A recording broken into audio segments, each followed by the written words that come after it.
गरियाबंद जिला में देवभोग के वन क्षेत्र में विभागीय अधिकारी मंडहार ने एक बड़ी कार्रवाई करेगी है। मुखबिर से मिले सूचना के आधार के बाद गिरसुल के एक घर में छापामारी करके कीमती सागौन लकड़ी के 36 नग चिरान जब्त करे गए हैं, जेकर कीमत 36,000 रुपए से भी ज्यादा बताए गए हैं। मुखबिर से सूचना मिली रही है कि लगातार देवभोग के क्षेत्र में सागौन लकड़ी के अवैध तस्करी के काम चलत है।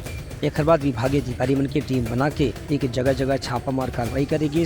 ऐसे कार्रवाई के दौरान गिरसुल के घर में सागौन के 36 चिरान लकड़ी के स्टॉक रखे गए रही से अवैध रूप से रखे गए। इस सागौन लकड़ी के चिरान के मामला में आरोपी के खिलाफ वन अधिनियम के तहत कार्रवाई करे जाते।